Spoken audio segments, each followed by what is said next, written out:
Yes, Oh, absolutely. we learned that one. It's also an elevator that goes up so you can go up an elevator or you can climb a ladder inside of it. Yes. And there's 4 different levels. And you do have to go onto the very top to do maintenance on it as well. Mm-hmm. And the bottom. And below it. Let's see. Did we answer how you fix them? They climb up to the top, I guess. And they Climb do up to the top and do repairs on them and stop them, obviously. Ooh, do they need batteries? Yes, they do. They need batteries to run. Yep. Well, the batteries is used for if say we lose power, if the site completely shuts down, which it does happen. The batteries, what they'll do is they're designed to help. Well, they pitch the blades back to 90, so that it can't pitch back to. So that that's how you shut down the turbine, is to pitch the blades, and that's done automatically. And isn't there like all kinds of data on computers so you guys can see from afar how each turbine's doing? Absolutely. Yeah, we can log into each turbine and troubleshoot it, see what's going on with it, and find out why it stopped, and hopefully find out what needs repaired on it and bring parts out to repair that turbine. So they have different people like looking at the data of each turbine, and they can call you and let you know if it's not doing what it's supposed to be doing. Right. Yeah.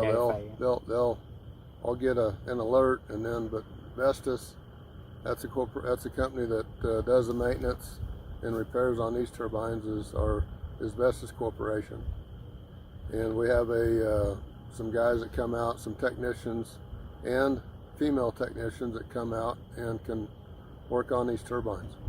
I guess the last big question is, do they freeze? And so what do you do, like especially in Idaho, it gets really cold and there's tons of snow. What happens if the wind turbine freezes? If we've not it freeze? Yeah, it can get really cold, but so long as you have power. If you don't have power, then there's a secondary set of batteries that will heat up for approximately 24 hours, 24 to 48 hours, and they'll keep that heat alive. But once that expires, then the turbines will get cold. But we have several heaters that's inside the various components of the turbine that if you plug it back in, so to speak, you get power back from the what they call the grid, which that's a whole different concept that I'm not going to get into. So within the wind turbine, it has like a heater to make sure it doesn't freeze, but sometimes the power can go out and then it has like a backup. Because like in an ice storm when the blades all would like freeze solid, or the mechanisms, there's heaters that'll melt it. Yeah. Or thaw it. Mm-hmm. Thaw it out.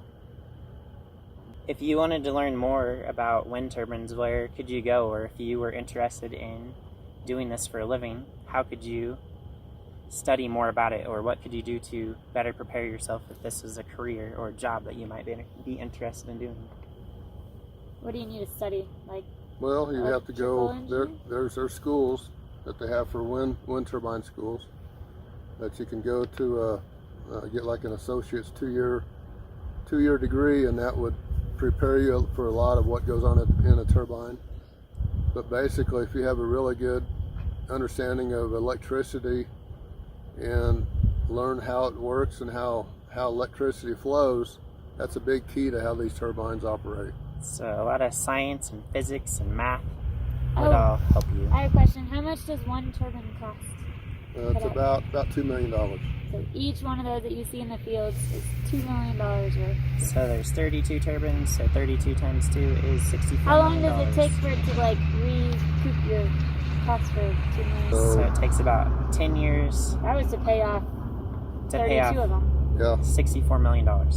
Well, that doesn't include the infrastructure that comes in, that goes over to the substation, and then that collector system over there. And this one we noticed, so there's cows out here. So are these on the farmer's land? Yes. And so is the farmer getting paid? Yes. Right now? So the farmer is making money. Yes. Also by having these out on his pasture. Yep. And are the turbines connected in any way? Yeah, they're all tied in power-wise, but they're all independent of each other. Each turbine is a power plant in and of itself. and then they all feed into one. Right, then they feed into collectors. In fact, there's one right over there. Awesome. So farmers could contact you and ask to have one put on their land? Well, it goes a lot more, it's a lot more in depth than that. Yeah. But that's cool that they make money on it too, so it Yeah, can they help do. out, Oh, like, absolutely. especially if Yeah, it's just pasture land. Yeah, the farmers and ranchers, they love them. Plus, they get to utilize their land to pasture it, to farm it, and also get paid a sizable amount of money to have them put on their land, and they still get to use their land. One of the big things is always, what do they do? Because it's supposed to be like eliminating waste with like, but then once everyone always says, well, what do they do with like all this material when it breaks? It goes to a landfill then?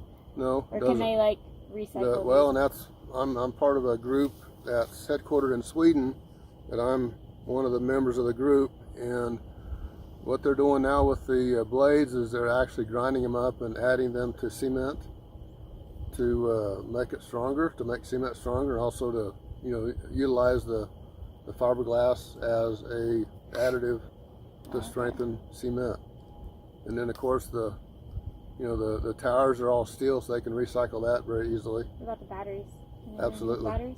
Absolutely. Recycle those? Yes. Because I know there's like a misconception that they're just going to be all laying in a landfill.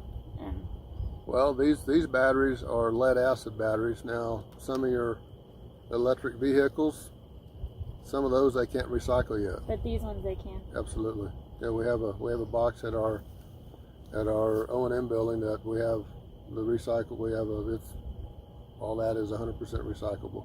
That's awesome. Because that's one of the big arguments I've heard against using wind energy is that it's just going to go to waste somewhere. But that's cool. So they can recycle all the parts now. Yep. And the technology is improving. And then usually they're doing maintenance on them 2 times a year, so that's mainly what they have to do to like make sure they keep and make sure they're working right, but then they fix them if they need to. And do you know about how long each wind turbine should last or run for? Well, or do they know? These are expected to last at least 20 years, if not longer. Okay. And we're in year number 11, so we're going to keep on. We're going to do a repower to change out some of the componentry to increase the make them more efficient, get a little higher, little bigger capacity generator, and create more power. But we're running so well that we decided to wait probably about another 3 to 4 to 5 years until we do that. If they like replaced them, would they like replace the whole system, or would they like just replace like the blades or? Well, yeah, you're exactly correct, James. They would replace the blades and the generator and the gearbox, and bring in a whole new, what they call a nacelle. Pull that one off and bring in and put another one on it. It's kind of like you do a motor in your mom and dad's vehicle. And if a motor goes out, what do? Do you go buy a new van? Some people do, but if you have a warranty on it, sometimes you get that for nothing. So these turbines are the same way. Do you like your job as working with wind turbines? Absolutely love it. Because you started out climbing the towers and doing safety training. Yep. Right? Well, I started out as a technician. That was been 2008. What is that? 10, 11, 12, 13 years. Now you've worked your way up to, what do you do now? Project manager. So you're manager of the site. Yep. The project is the site. That's the whole, incorporates the whole, every function of the site is my responsibility. So there's room to move up in the business. Absolutely. It's a great career. I would suggest, if you not sure what you want to do, to look into it. I get some of the most beautiful views of anybody in the whole world. It's as far gorgeous as out here. Oh, it's gorgeous out here. Yeah. And they always say, well, are you afraid of heights? No, I respect height. It just gets a little cold here in the winter and windy. Yes. And snow. But it's awesome right now. Yeah. Because do you drive snowmobiles up in the winter to check on them? I have. Snowcats. We had to drive up some hills to get up here. So. Yep. Awesome. Again, our views of the pasture land, and then the substation is down there, and we'll go see what that is. There's another one side off in the distance. Yeah, you can see them way out there. But it's really pretty and isolated out here. So, You mostly just want to see Buster. And there's Buster, the star of the show. Buster. Buster's learning all about wind turbines. He's been doing all kinds of tricks during